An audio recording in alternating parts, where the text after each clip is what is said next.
back to the Basement Gun Shop. So we're going to try another chronograph video. I've got the camera and the laptop set up in a different position. Hopefully the reflection won't screw it up this time. So basically the intent of this video, if you don't know what a chronograph is, it is simply a device that measures the velocity of a projectile. My personal chronograph is the Pro Chronograph Digital by Competition Electronics.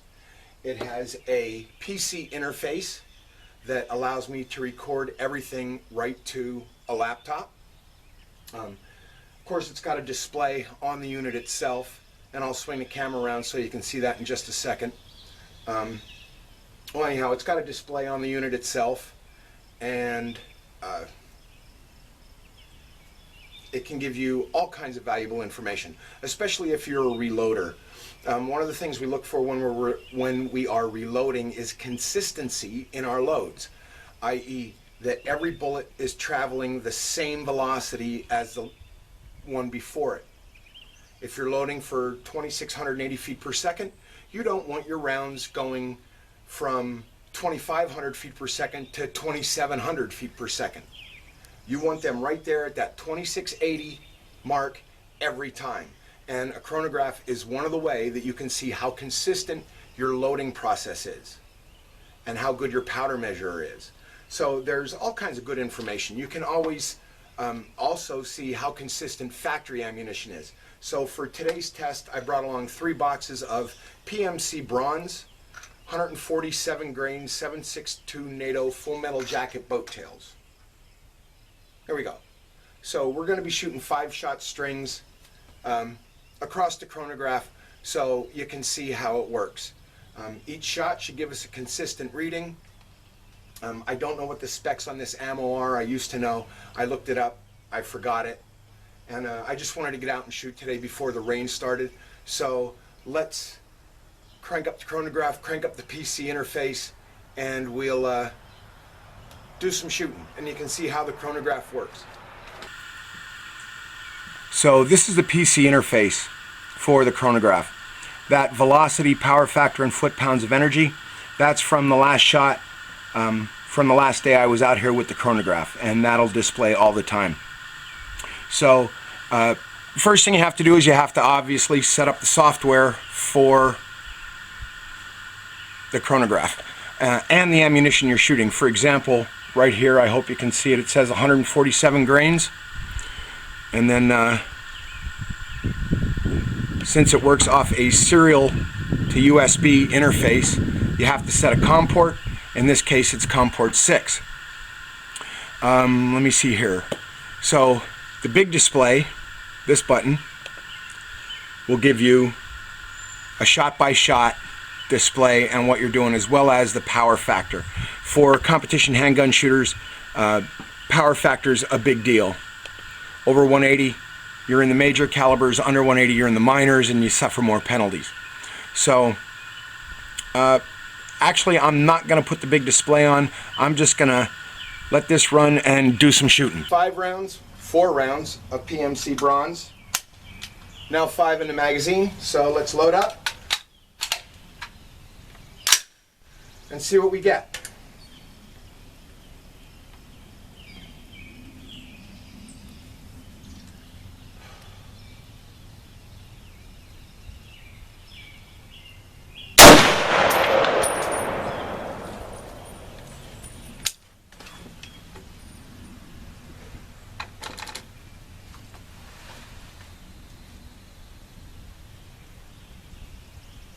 Oh, damn it.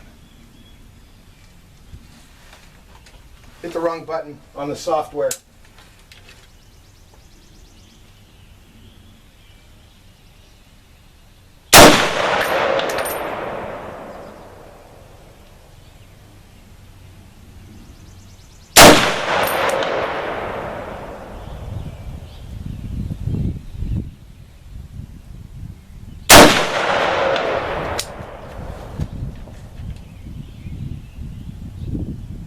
There we go, we hit get velocities, and there you can see the velocities of the previous 3 shots.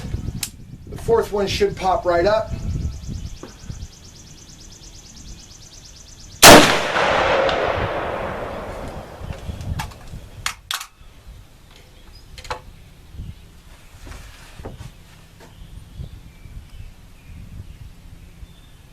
So there's your 4 velocities.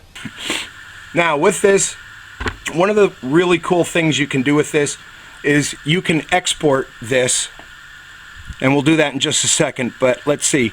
We can graph our shots, high, low, and all of them.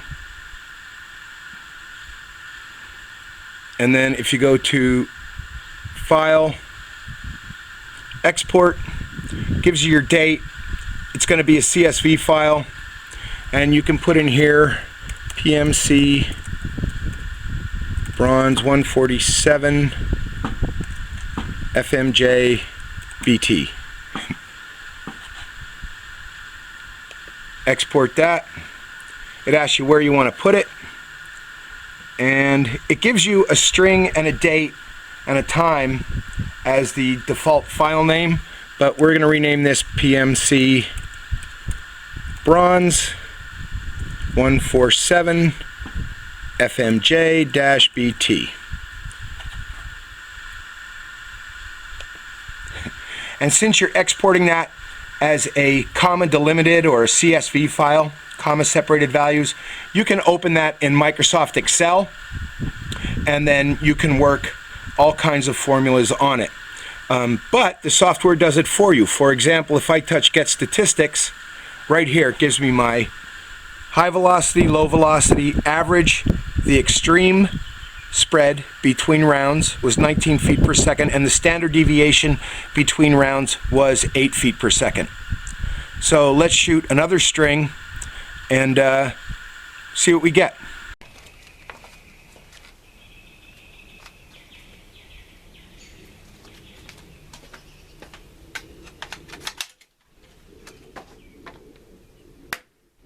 Okay, so we're moving on to the second string of 5 rounds. Boy, everything's working today. What a deal. Working back and forth between 2 separate cameras is kind of challenging, especially when you're here by yourself. So let's throw some 147s downrange and see where we end up with the second string.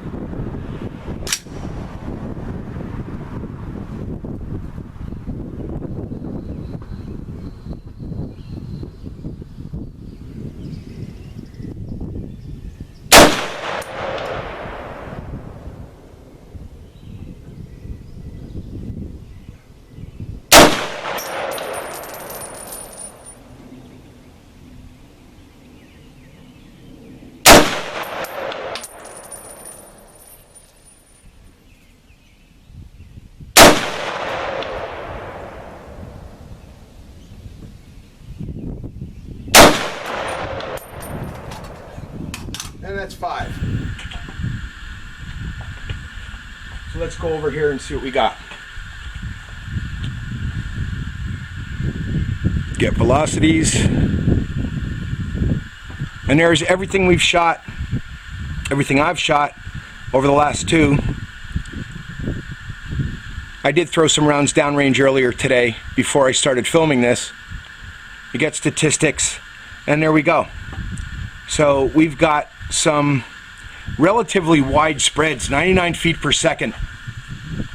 So if you're a reloader and you're seeing 34 feet per second between rounds on average, and an extreme of 99 feet per second, that's something that you might want to consider looking at the way you're charging your cases or measuring your powder. You might want to go to a powder dribbler instead of using an automated charger like a RCBS SureFlow powder measurer. Even though that's very good, it's the one I use. So there you have it. That's what you can get from a chronograph. So this chronograph I picked up from Brownells. I honestly forget what I paid for it. They have everything you need on the Brownells site. I go there simply because they have everything you need right in almost a one-stop shop almost every time you go there. So the Pro Chronograph Digital from Competition Electronics, if you're a reloader and you want to shoot long distance and you want to shoot for accuracy, consistency between shots is probably, if you're using factory bullets, to reload. You're not casting your own or anything like that. Once you get into casting, it's a whole different world. But for accuracy between loads, as far as your charge weights and everything, that piece of equipment right there gives you a wonderful way to see on a consistent shot-by-shot basis how your rounds are performing. It will calculate the velocity, it'll measure the velocity, I should say. It calculates the energy, your muzzle energy. Now I've got the chronograph probably 4 foot in front of the muzzle, so I'm getting pretty much a true reading of muzzle velocity. But other than that, that's pretty much it for this edition of the Basement Gun Shop. If you have any questions on chronographs, please leave them right down there in the comment section. I will be happy to answer any questions you have.